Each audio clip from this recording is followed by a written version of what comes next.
In the shadowed heart of the Mississippi Delta, where the river whispers secrets to the cypress trees, a man lit his final cigar on election night, 1860, unaware that death rolled within its leaves, handcrafted by the soul he owned, and as the smoke curled like a serpent's sigh into the candlelit study, the air grew thick with unspoken vengeance, drawing you deeper into a tale where justice blooms from poisoned roots. November 6, 1860, somewhere in the cotton fields of the Mississippi Delta, a plantation owner celebrated Abraham Lincoln's election victory with his favorite Havana cigars, hand-rolled by the one man he trusted above all others in his household.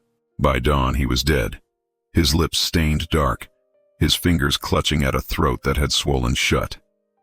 The local physician recorded it as apoplexy, brought on by excessive celebration. The county records were sealed within a week. November 6, 1860, somewhere in the cotton fields of the Mississippi Delta, a plantation owner celebrated Abraham Lincoln's election victory with his favorite Havana cigars, hand-rolled by the one man he trusted above all others in his household. By dawn, he was dead, his lips stained dark, his fingers clutching at a throat that had swollen shut. The local physician recorded it as apoplexy, brought on by excessive celebration. The county records were sealed within a week. What the doctor's private journal revealed 70 years later would suggest something far more deliberate, far more calculated, and far more terrifying than anyone in that community could have imagined. Tonight, we uncover what really happened in that smoking room, and why 3 other men died the exact same way before anyone connected the deaths to the one person present at every celebration. Before we continue with the story of what happened in Yazoo County that election night, I need you to do something. If you're listening from Mississippi, Louisiana, Alabama, or anywhere in cotton country, leave a comment telling us what state you're from. This story touches every corner of the South, and I want to know how close you are to where this happened. And if you haven't subscribed yet, hit that button now. Because stories like this, buried for over a century, are exactly what we uncover on this channel. The truth about that November night didn't emerge all at once. It came in fragments, whispered confessions, burned letters discovered decades later, and one leather-bound journal that should have been destroyed, but wasn't. Yazoo County, Mississippi, in the autumn of 1860, was a patchwork of flat lands blanketed in cotton plants, their white bowls turning gold as harvest season approached its end. The county sat in the heart of Mississippi's cotton belt, where fortunes were built on the backs of enslaved labor, and the quality of a man's crop determined his standing in society. The soil here was rich, dark, and fertile.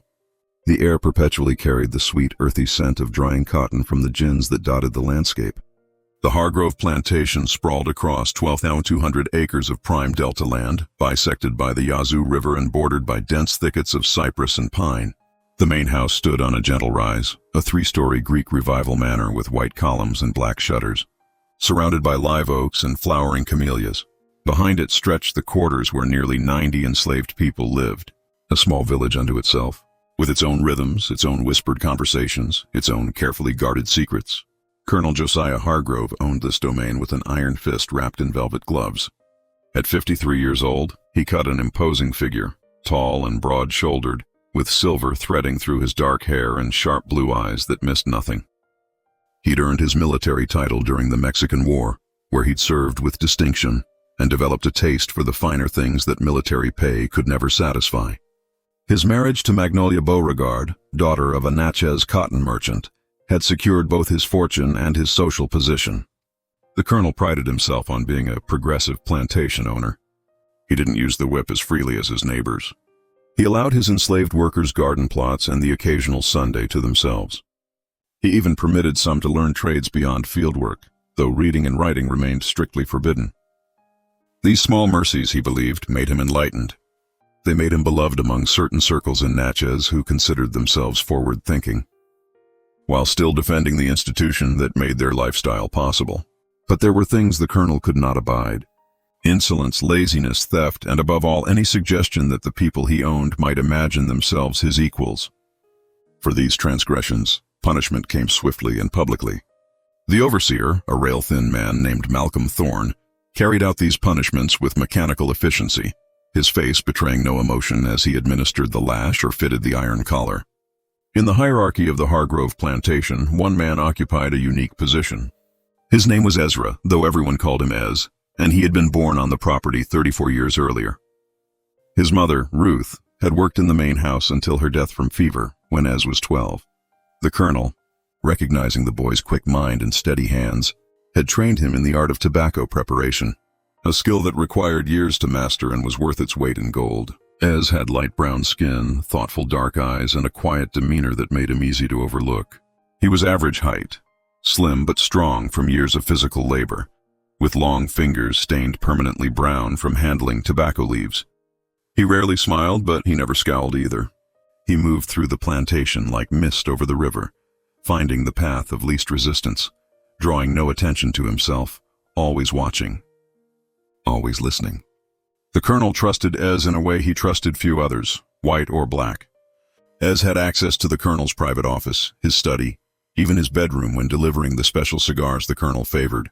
Ez knew which tobacco leaves to select for rolling, how to age them properly, how to add just the right touch of rum or brandy to the tobacco for flavor. He knew the colonel's preferences better than the colonel's own wife did. What the colonel didn't know was that Ez could read. His mother had taught him in secret, using a battered Bible and newspapers she'd stolen from the trash. She'd made him swear never to reveal this skill, had impressed upon him that knowledge was the most dangerous thing a slave could possess. When she died, Ez had continued his education in stolen moments, reading whatever he could find, teaching himself about the world beyond the plantation's boundaries. He'd read about the debates in Congress. He'd studied the maps showing free states and slave states. He'd learned about poison from a medical text he'd found in the colonel's library, memorizing the symptoms of various toxic substances before carefully returning the book to its shelf. He knew about belladonna and arsenic, about hemlock and foxglove, about all the things that grew in Mississippi's woods and gardens that could kill a man if prepared correctly. And he knew about tobacco, not just how to cure it and roll it, but about the chemicals it contained, about nicotine's properties as both stimulant and poison, about dosage and concentration, and the fine line between pleasure and death. The autumn of 1860 brought unprecedented tension to Yazoo County. The presidential election loomed, and the very air seemed charged with anxiety, heavy with the humid breath of the Delta. In Natchez, politicians thundered about states' rights and northern aggression. In plantation dining rooms, men debated whether Mississippi would follow South Carolina into secession if Lincoln won. In the quarters, enslaved people whispered about what might happen if the Republicans took power, though few dared hope for actual freedom. Colonel Hargrove was a Southern Democrat, a supporter of John Breckinridge, and a fierce defender of slavery as both economic necessity and biblical mandate. But he was also a pragmatist. He diversified his investments, maintaining business connections in the North, hedging his bets against political upheaval. Some of his neighbors considered this nearly treasonous. The colonel considered it good business. He hosted a dinner party 2 weeks before the election, gathering a dozen of the county's most prominent men to discuss strategy. Ez served the meal and poured the wine, his face a mask of respectful attentiveness while his ears captured every word. They talked about mobilizing voters, about intimidation tactics for those who might support the Republicans, about contingency plans if Lincoln won. One man, a lawyer named Claiborne Delacroix, suggested that Lincoln's election might be the spark that lights the powder keg of Southern independence. The colonel disagreed.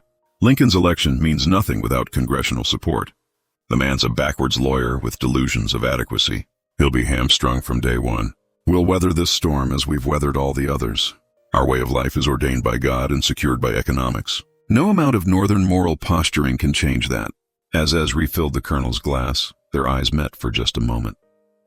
The colonel saw nothing but dutiful service. Ez saw a man who believed himself invulnerable, a man who'd grown comfortable in his power, a man who'd forgotten that the people he owned were still people, still capable of thought and planning and rage.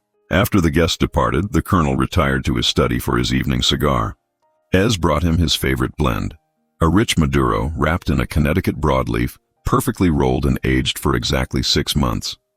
The colonel lit it with a satisfied sigh, settling back in his leather chair to savor the complex flavors, the smooth draw, the perfect burn. "You've outdone yourself with this batch, Ez," the colonel said, examining the cigar with appreciation. "The flavor is exceptional. What did you do differently?" "Just a touch more aging time, sir," Ez replied softly. "And I selected only the finest leaves from last season's crop, the ones that cured in the north barn, where the temperature stayed most consistent. Well, whatever you did, keep doing it. These are the finest cigars I've ever smoked, and I've smoked Cuban tobacco that cost more than you're worth." Ez nodded, his expression unchanging. "Thank you, sir. I'll prepare another batch for next month." The colonel didn't notice that Ez's hands never trembled, that his voice never wavered, that he showed no reaction at all to being valued less than rolled tobacco. Ez had learned long ago to bury his feelings so deep that even he sometimes forgot they were there. But they were there, waiting, patient as the tobacco curing in the barns. Election day arrived under gray November skies, the air sharp with the promise of winter. Polls in Yazoo County opened at dawn, though voting was restricted to white male property owners, a fraction of the population. The colonel rode into town early, dressed in his finest suit, eager to cast his ballot, and then retired to the courthouse to await results with other men of standing. The news came by telegraph before midnight. Abraham Lincoln had won. He'd carried the North decisively, and though he'd received not a single electoral vote from the South, the mathematics of victory were undeniable. In Yazoo County, the courthouse erupted in angry shouting. Men who'd been drinking since the polls closed now drank harder, their voices rising in fury and disbelief. The colonel returned to the plantation around 2 in the morning, his carriage rattling up the dark drive at dangerous speed. He stormed into the house, shouting for his wife, for whiskey, for Ez to bring his cigars. Magnolia Hargrove appeared in her dressing gown, her face pale and frightened. The house slaves emerged from their rooms, roused by their masters bellowing. "It's done," the colonel announced, his face flushed with alcohol and rage. "That rail-splitting bastard has won, but I'll be damned if it changes anything on my land. Do you hear me? Nothing changes here." He stalked into his study and slammed the door. Through the heavy wood, the household could hear him pacing, cursing, throwing things. Magnolia retreated to her room. The other servants exchanged glances and disappeared back to their quarters, grateful not to be the target of the colonel's wrath. Only Ez remained, standing in the hallway outside the study, waiting. He knew the colonel would summon him. The man always smoked when agitated, and tonight he would smoke more than usual. Ez had prepared for this. For months he'd been preparing. Ever since he'd decided that he could no longer live as property, that he would rather die trying to be free than spend another decade serving a man who considered him less than human. The preparation had been meticulous. Ez had access to the tobacco stores, to the curing barns, to every step of the cigar-making process. He'd studied the medical text carefully, learning exactly how much concentrated nicotine extract could be absorbed through the mucous membranes of the mouth and throat before it became lethal. Too little, and the colonel would merely become ill. Too much, and death would come so quickly that suspicion would be inevitable. The key was patience. Gradual exposure building up over time so that symptoms could be attributed to natural causes or stress. Ez had been lacing the colonel's cigars for 3 months using extract rendered down from the stem tobacco stems and the lowest quality leaves, the parts normally discarded. He'd mixed it with the rum used for flavoring, applied it to the wrapper leaves, incorporated it into the binding. The doses had been small at first, barely perceptible. The colonel had experienced occasional nausea, some dizziness, but nothing alarming. Nothing that couldn't be blamed on rich food or too much wine. Ez had watched carefully, adjusting the dosage, learning how the colonel's body responded, finding the threshold. Tonight would be different. Tonight, with the colonel already compromised by alcohol and rage, with his heart racing and his blood pressure elevated, Ez would give him the special cigars he'd prepared for this occasion. The ones with 5 times the normal concentration. The ones that would finish what 3 months of careful poisoning had begun. The study door opened. The colonel stood framed in lamplight, his cravat loosened, his eyes wild. "Ez, where the hell are you? Bring me my cigars." "The whole box in brandy. The good French brandy." "Yes, sir," Ez replied, his voice steady. "Right away, sir." He walked to the colonel's private closet, where the best cigars were kept in a humidor. A beautiful wooden box with Spanish cedar lining that maintained the perfect environment. Ez had prepared 2 boxes of cigars that looked identical to the colonel's usual favorites. One box contained cigars with his standard preparation. The other contained the cigars that would kill the colonel before dawn. Ez selected the lethal E box and carried it to the study along with a crystal decanter of brandy and a glass. The colonel had collapsed into his leather chair, his face in his hands. When he looked up, Ez saw something he'd rarely witnessed: genuine fear behind the anger. "Do you understand what this means, Ez?" the colonel asked, his voice thick. "That man Lincoln wants to destroy everything we've built here.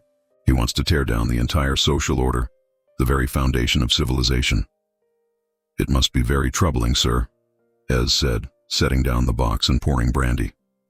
"Troubling? It's catastrophic. There will be war, mark my words. And when it comes, every man in Mississippi will have to choose a side." The colonel took the brandy glass and drank deeply. "But not tonight. Tonight I'm going to smoke and drink and try to forget for a few hours what's coming."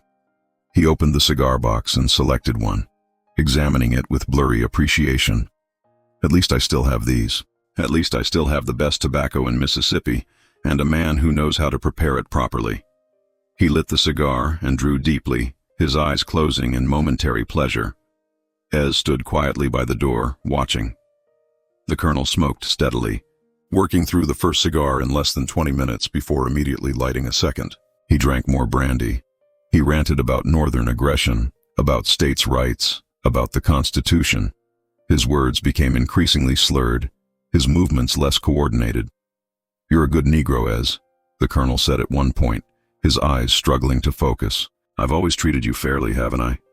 Given you important work, trusted you with responsibilities. You're grateful for that, aren't you?" "Yes, sir," Ez replied. Inside his chest, his heart hammered, but his face remained impassive. "Very grateful, sir."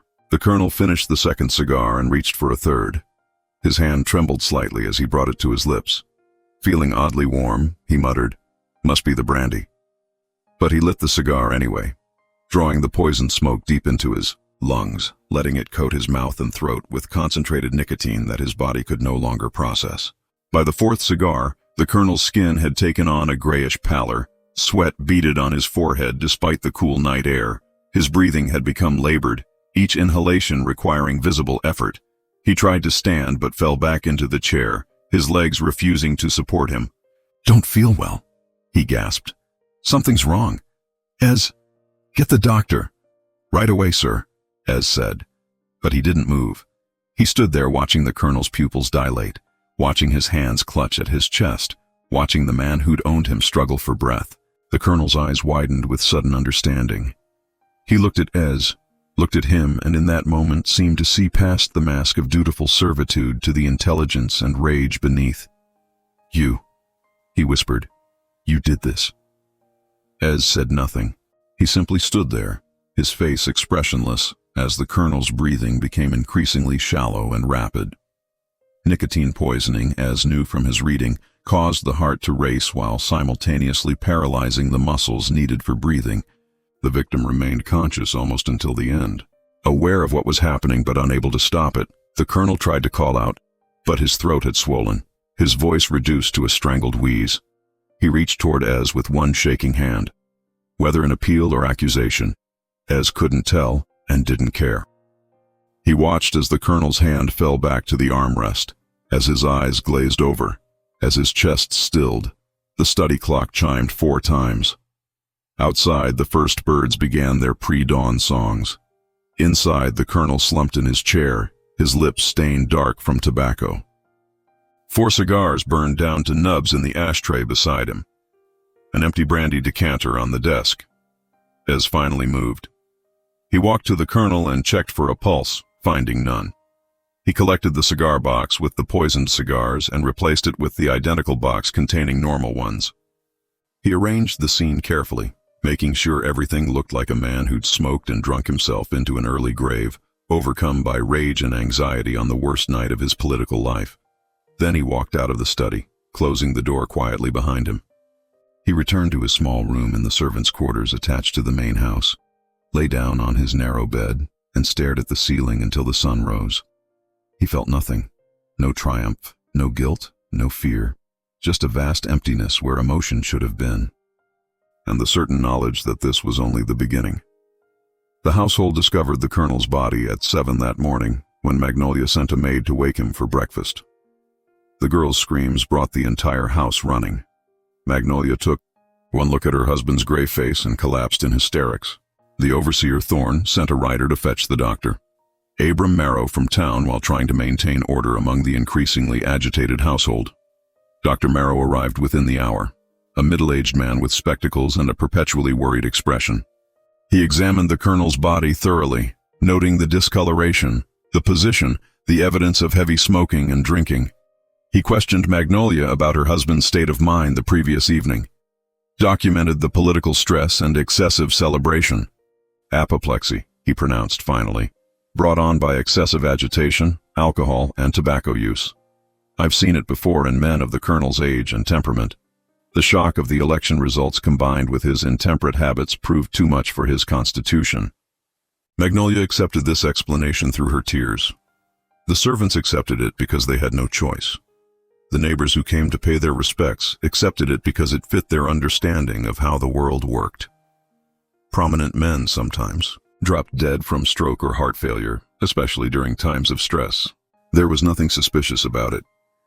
Only Ez knew the truth, and he carried that knowledge like a stone in his chest. Heavy but manageable. The funeral took place 3 days later under cold November rain. Nearly 200 people attended, filling the small Episcopal church in town and spilling out into the muddy churchyard. They buried the colonel in the family plot on the plantation, beside his parents and his infant son who died of fever in 1847. The Episcopal minister delivered a lengthy eulogy, praising the colonel's service to Mississippi, his business acumen, his kindness to his dependents. Ez stood in the back with the other house servants, his head bowed respectfully, listening to the minister describe a man he'd never known. The colonel the minister eulogized bore little resemblance to the man who'd told Ez he was worth less than a cigar, who'd watched without expression as Thorne whipped field hands for minor infractions, who'd sold a woman's children to settle a gambling debt. After the funeral, Magnolia retreated to her room and didn't emerge for a week. The plantation fell into an uneasy limbo. Thorne continued running the agricultural operations, but questions of ownership and long-term management remained unresolved. The colonel had died without a will, and his nearest male relative was a nephew in New Orleans who showed no interest in managing a Mississippi cotton plantation. The weeks following the funeral brought a strange suspended atmosphere to the Hargrove plantation. Work continued in the fields and gins, but without the colonel's driving presence, everything moved more slowly. Magnolia remained closeted in her rooms, seeing no one but her personal maid. Thorne grew increasingly harsh, as if trying to compensate for the absence of authority with excessive discipline. Ez continued his work, preparing tobacco, rolling cigars, moving through the house like a ghost. No one questioned him. No one suspected him. He was just property, as invisible as furniture, as unremarkable as the walls. But change was coming to Mississippi. Change that would sweep away the old certainties and replace them with chaos. Lincoln's inauguration in March brought South Carolina's secession, followed rapidly by Mississippi, Florida, Alabama, Georgia, Louisiana, and Texas. The Confederacy formed. Fort Sumter fell. Mississippi debated and agonized, and finally in April voted to secede. By May, Magnolia had made her decision. She would sell the plantation and return to Natchez to her father's house where she'd be safe from whatever war was coming. The nephew from New Orleans agreed to handle the sale. Thorne would stay on to manage the property until a buyer could be found. The enslaved population of the plantation heard these plans through the whisper network that conveyed information faster than any telegraph. They knew their futures hung in the balance. Would they be sold together or separately? Would the new owner be cruel or merely indifferent? Would the coming war bring freedom or just new forms of oppression? Ez listened to these whispered conversations but participated in none of them. He had his own plans now, plans that had been crystallizing since the colonel's death. He would run north to Union lines, to freedom, but he wouldn't run empty-handed. In the colonel's study, which Magnolia had kept locked since her husband's death, there were documents, deeds, contracts, account books, correspondence, evidence of business dealings, debts owed and owing, investments both legitimate and questionable. Ez had seen these papers during his years of service. He'd read them when the colonel wasn't looking, memorizing names and numbers. He knew which of the colonel's business associates in Natchez had Confederate sympathies. He knew which ones maintained Northern connections. He knew about the weapons stored in the barn behind the cooperage, ostensibly for plantation defense, but actually intended for Confederate forces. He knew about the gold coins hidden in a floor safe in the colonel's bedroom. This knowledge could be valuable to the right people. It could be very valuable indeed. 2 weeks before Magnolia's planned departure for Natchez, Ez made his move. He waited until a cloudy, moonless night, when Thorne had ridden into town for supplies. Using a key he'd made months earlier from a wax impression, he let himself into the colonel's study. Working by the light of a shielded candle, he photographed his memory of the most important documents, committing specific details to memory since he couldn't risk taking the originals. Names, dates, amounts, locations, evidence of Confederate weapons caches, lists of Southern sympathizers in northern cities, correspondence suggesting plots to disrupt Union supply lines. He found the deed to the plantation, noting the property boundaries and the names of neighboring landowners. He found the household inventory, including the names and estimated values of every enslaved person on the property. His own name was there, Ezra, age 34, tobacco specialist, valued at $800. That was what he was worth to these people. Less than a good horse, less than the chandelier hanging in the dining room. He committed it all to memory, then carefully returned everything to its place. He locked the study door and slipped back to his room without encountering anyone. The next morning he worked as usual, showing no sign of the previous night's activities. 3 days later he disappeared. The discovery of Ez's absence came at dawn when the cook needed tobacco brought from the curing barn for the household's morning supply. She sent a boy to fetch Ez, but his room was empty, his few possessions gone, his palate cold. Thorne was summoned. A search of the plantation revealed nothing. Ez had vanished like smoke. Thorne was beside himself with fury. Magnolia, when informed, seemed more bewildered than angry. "But why would he run?" she asked. "We always treated him well. He had important work, responsibilities. Why would he throw all that away?"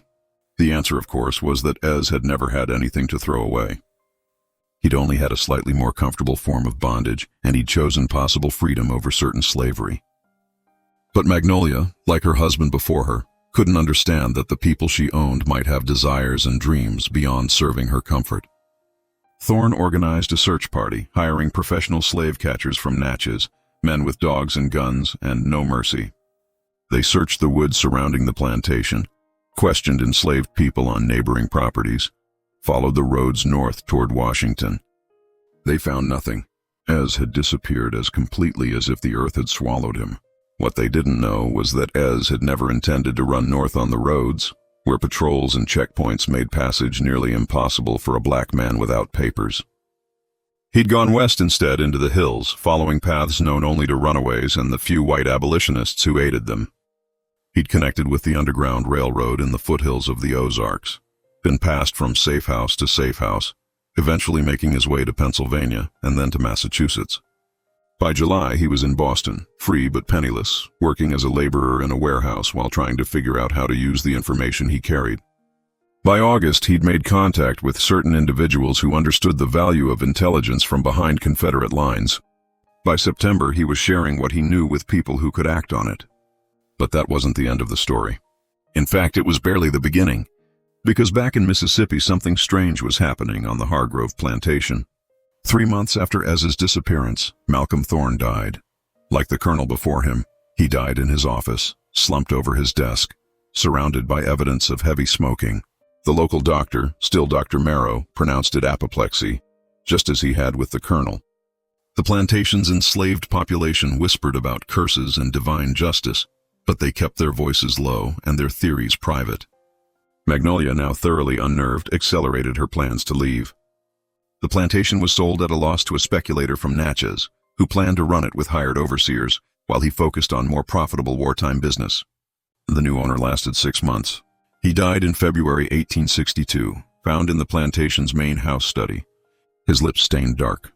Several expensive cigars burned to ash in the tray beside him. Once again, Dr. Marrow was called. Once again, he diagnosed apoplexy. But this time, he was troubled. 3 men, 3 deaths, all in the same location, all presenting with similar symptoms, all associated with the same plantation. He confided his concerns to the sheriff, who suggested that perhaps the study itself was the problem. Bad air, perhaps, miasma from the river, something in the ventilation. They had the study thoroughly cleaned and aired. They burned sulfur candles to purify the space. They brought in a builder to check the walls and floors for rot or mold. They found nothing unusual. Just a well-appointed room with book-lined shelves, a large desk, comfortable chairs, and a persistent smell of tobacco smoke that no amount of cleaning could eliminate. The property changed hands twice more during the war, each time at a lower price.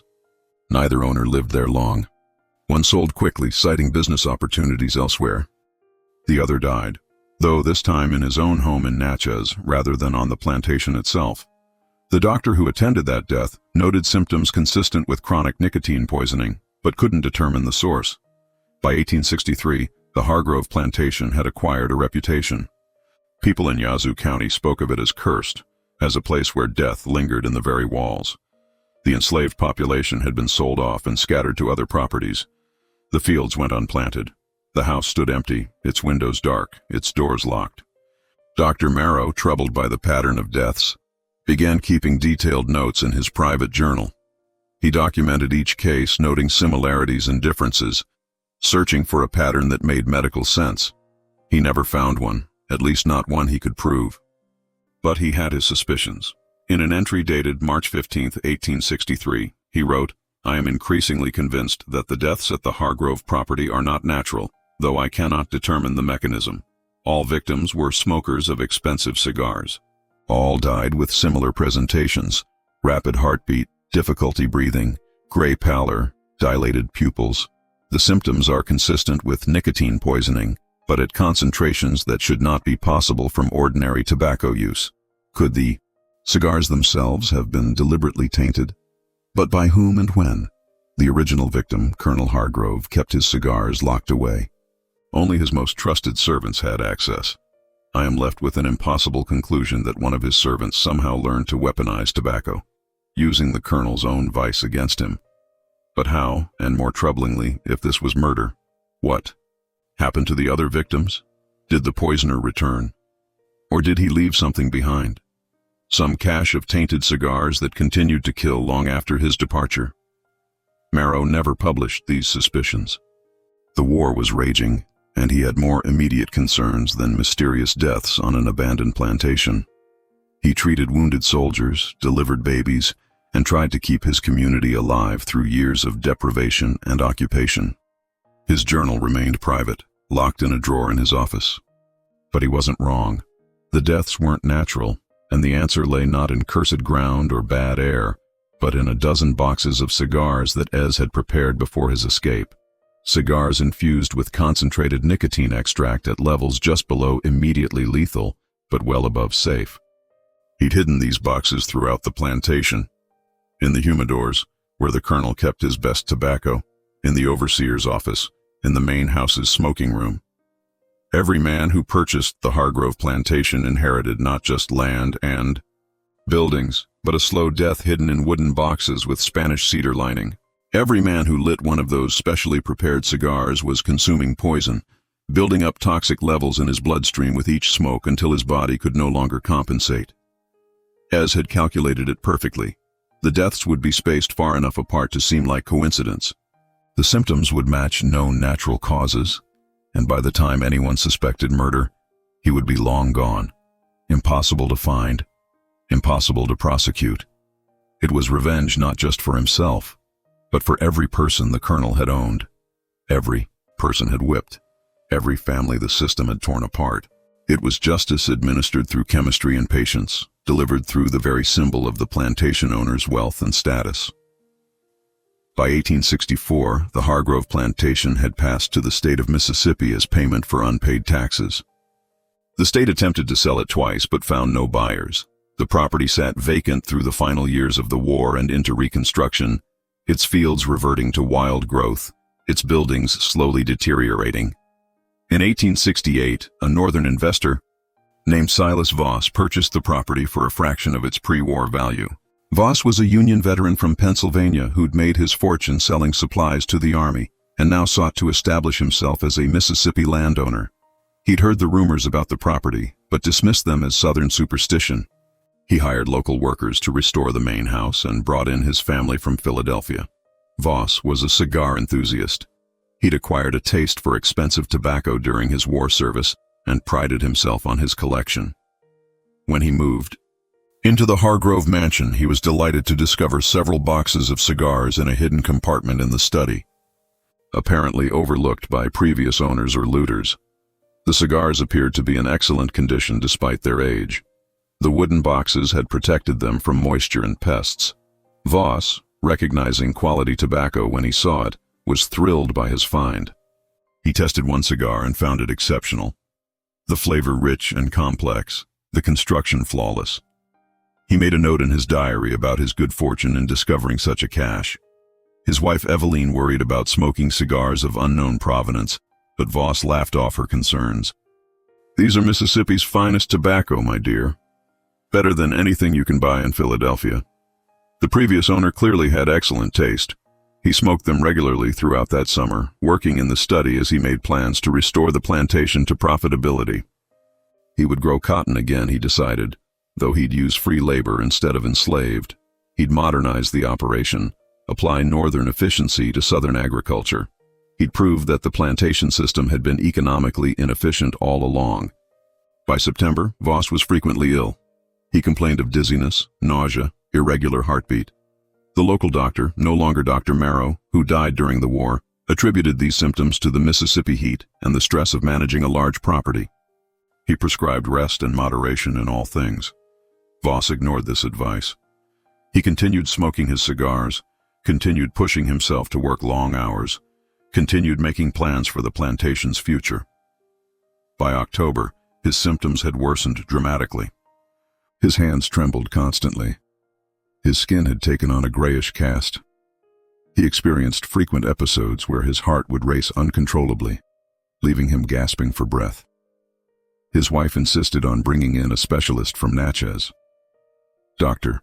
Thorne Claiborne examined Voss thoroughly and found him suffering from what appeared to be chronic nicotine poisoning.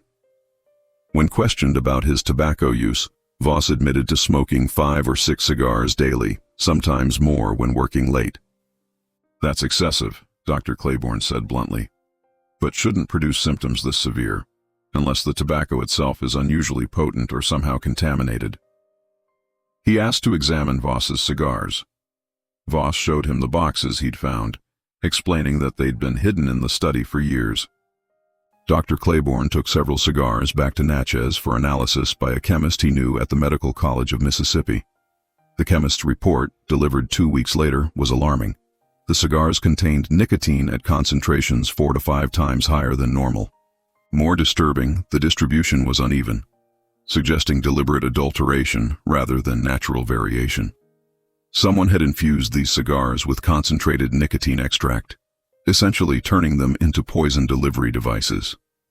Dr. Claiborne immediately sent word to Voss to stop smoking the cigars and destroy them. But the message arrived too late. Voss had died the night before. Alone in his study, a half-smoked cigar still clutched between his fingers. The local sheriff, prompted by Dr. Claiborne's report, opened an investigation.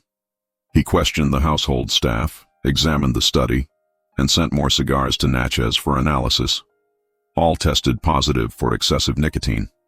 The sheriff concluded that Voss had died by misadventure, the victim of tainted tobacco of unknown origin. But Dr. Claiborne wasn't satisfied with this explanation. He knew the Hargrove Plantation's history, knew about the previous deaths.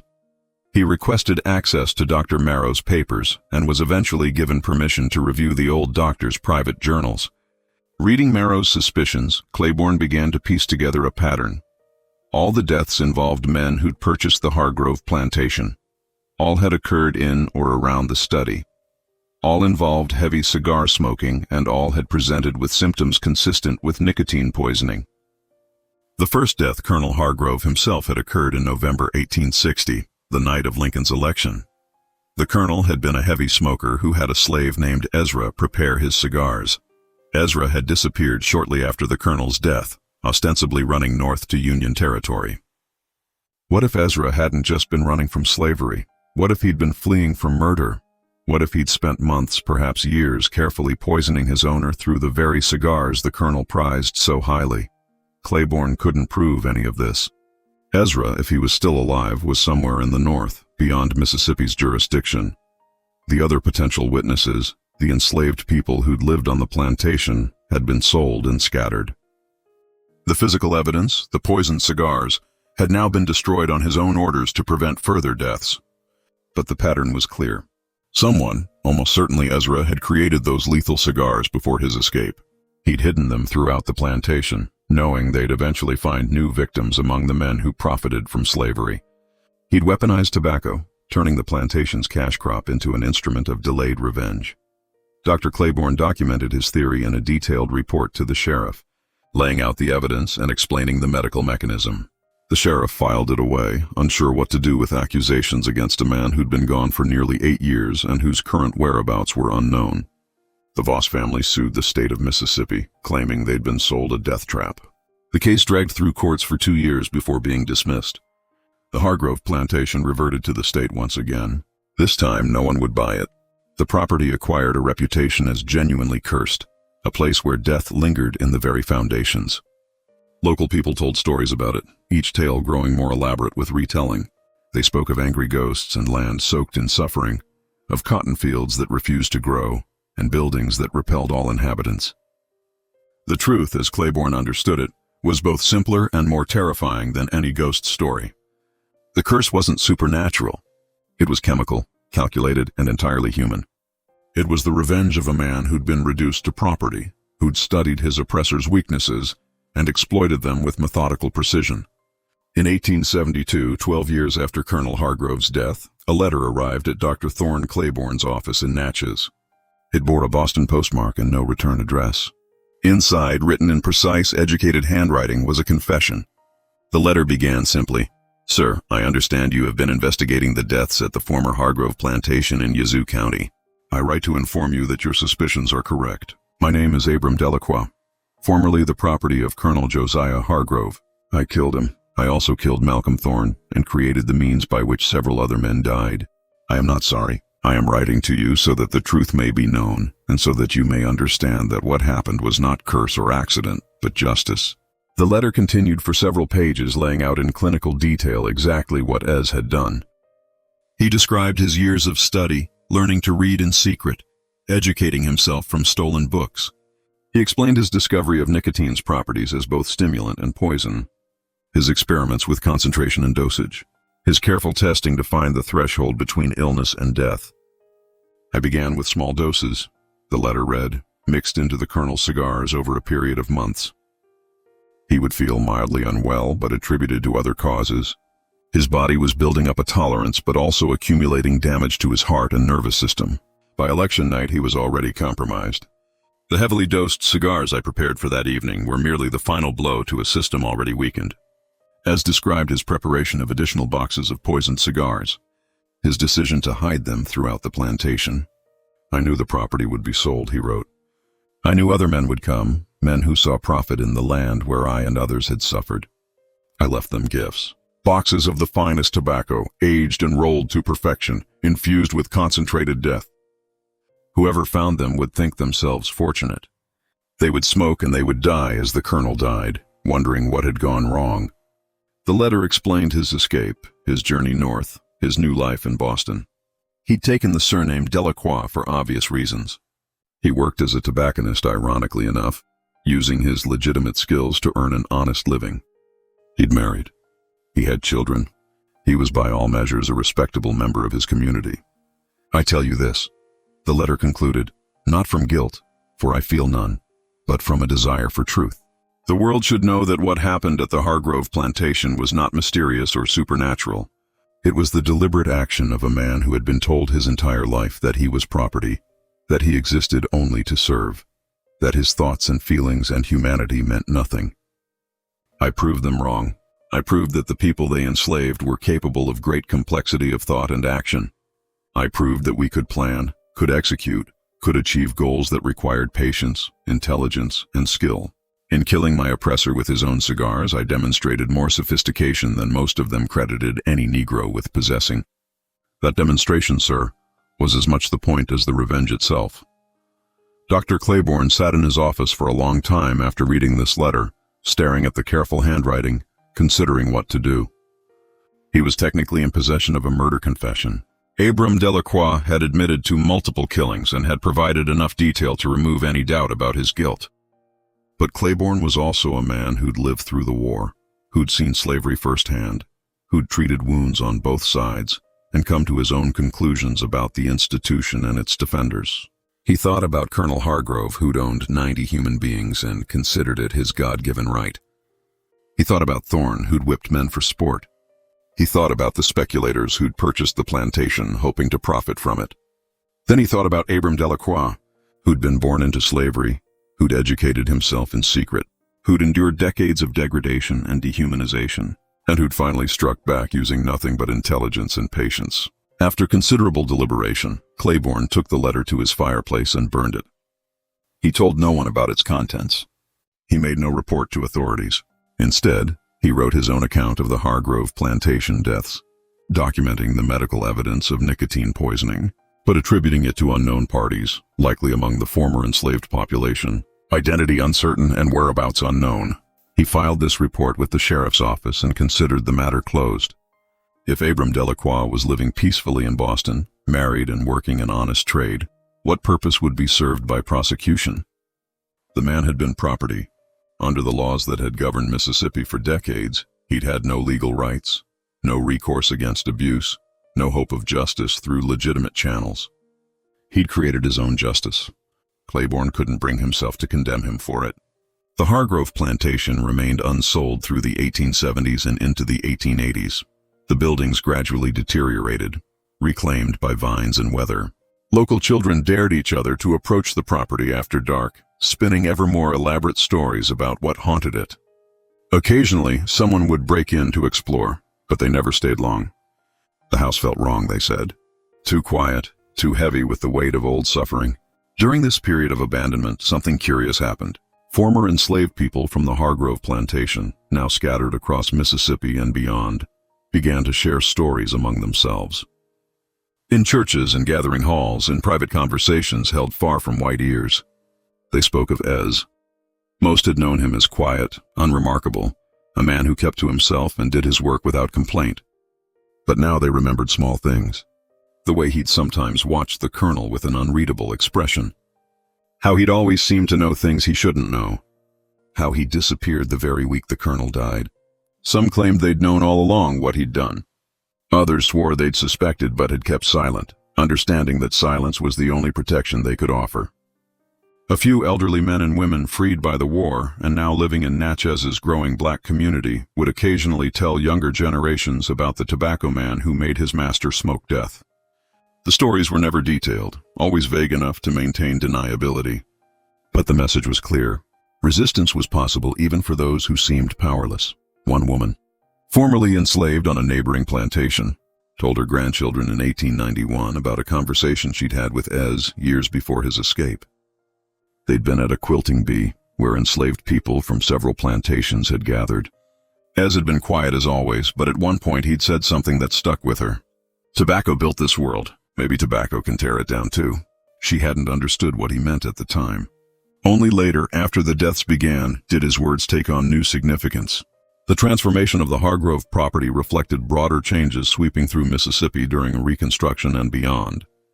The old plantation system had collapsed, replaced by sharecropping and wage labor that often proved only marginally better than slavery. But the land itself became symbolic of something. The impermanence of the system that had seemed eternal. The vulnerability of those who'd believed themselves invincible. By the time the main house burned in 1889, attitudes toward the property had calcified into superstition and avoidance. No developer would touch it. No farmer wanted to build near the old house site. The very ground seemed tainted, though of course it was memory that poisoned the land, not anything in the soil itself. The stories grew more elaborate with each telling. Lights seen in windows of the ruined house. Phantom smells of tobacco smoke drifting through empty rooms. The sound of footsteps pacing the study where so many had died. What no one discussed openly, but many understood privately, was that the curse on the Hargrove Plantation was the curse of slavery itself. The property had been built on human suffering, maintained through violence and degradation. And when that foundation crumbled, everything built upon it collapsed as well. The deaths of the white men who'd tried to profit from it seemed like justice to some, coincidence to others. But everyone agreed the place was better left abandoned. In 1896, 2 years after Abram Delacroix's death in Boston, a black newspaper in Natchez published a cryptic obituary notice that had been submitted anonymously. It read, "Abram Delacroix, formerly of Yazoo County, died in Boston at age 68. He was a tobacconist of great skill, known for the care he took in his craft.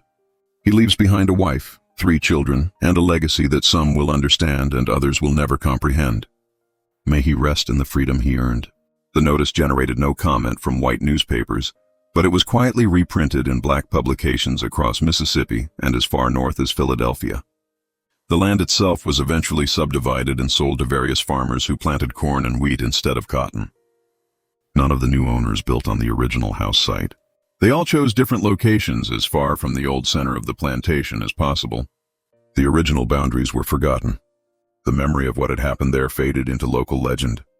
Another ghost story among many. Dr. Thorne Claiborne died in 1895, taking his knowledge of Abram Delacroix's confession to his grave. His papers were donated to the Medical College of Mississippi, where they sat unexamined in archives for decades. Dr. Marrow's journals ended up in the possession of a local historical society, cataloged but unread. It wasn't until the 1930s that a researcher examining pre-Civil War medical records stumbled across both sets of documents and recognized their connection. By then, everyone involved was long dead. Abram Delacroix, if he'd survived to old age, would have been over 100 years old. The researcher published a brief article in a regional history journal speculating about the strange pattern of deaths at the Hargrove Plantation, but offering no definitive conclusions. The truth remained hidden in plain sight, buried in old journals and archived letters, waiting for someone to piece it together. That finally happened in 1958 when a graduate student at the University of Mississippi researching plantation life in Yazoo County for her dissertation found Claiborne's unpublished account among his papers. The account mentioned a letter from someone named Abram Delacroix, but didn't include the letter itself, which Claiborne had destroyed. Intrigued, the student cross-referenced the name with Boston city directories from the 1870s and 1880s. She found an Abram Delacroix listed as a tobacconist on Beacon Street, married to a woman named Harriet with 3 children. The business had operated successfully for over 20 years before Delacroix's death in 1894 at the age of 68. Further, research uncovered a brief obituary in a Boston newspaper describing Delacroix as a respected member of the community, a deacon at his church, a skilled craftsman known for the quality of his tobacco products. The obituary made no mention of his birth in slavery or his origins in Mississippi. He'd created a new life, a new identity, and kept his secrets until death. The student included these findings in her dissertation, but framed them carefully, presenting them as suggestive but not conclusive evidence of one enslaved person's remarkable act of resistance. She noted that if Abram Delacroix had indeed poisoned Colonel Hargrove and others, his actions represented a level of sophisticated planning and execution that challenged contemporary assumptions about the intellectual capabilities of enslaved people.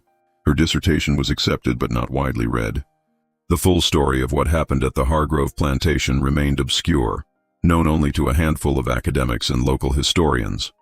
The property itself continued its quiet existence as farmland, its dark history forgotten by the families who worked the soil. But the truth once discovered has a way of persisting. In the 1980s, another researcher working on a book about slave resistance in Mississippi found the graduate student's dissertation and recognized its significance. She investigated further, finding additional evidence in shipping records that showed Hargrove importing Cuban tobacco and in account books that documented the plantation's cigar production. She published a book in 1992 titled Poison Tobacco, Abram Delacroix and the Hargrove Plantation Murders. The book presented the full story, drawing on all available documentation, including excerpts from Marrow's and Claiborne's journals. It generated some academic interest and a modest amount of controversy, with some scholars questioning whether the evidence was sufficient to prove Delacroix's guilt. But to most readers, the truth was self-evident.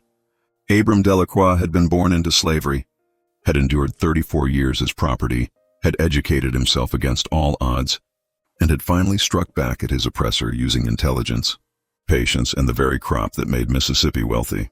He'd turned tobacco, the foundation of the plantation economy, into a weapon of resistance and revenge. He'd killed not just one man, but several, not through passion or violence, but through calculated poisoning that mimicked natural causes. He'd escaped to freedom and built a successful, respectable life, never once betraying through word or deed what he'd done or what he was capable of doing. He'd proven in the most dramatic way possible that enslaved people were human beings, capable of sophisticated thought and action, that they could plan and execute complex schemes, that they possessed intelligence and agency their oppressors consistently denied them. And he'd done it all with cigars. The tobacco that represented Mississippi's wealth, that funded the plantation system that was produced through enslaved labor, became the instrument of that system's destruction, at least in one small corner of Yazoo County.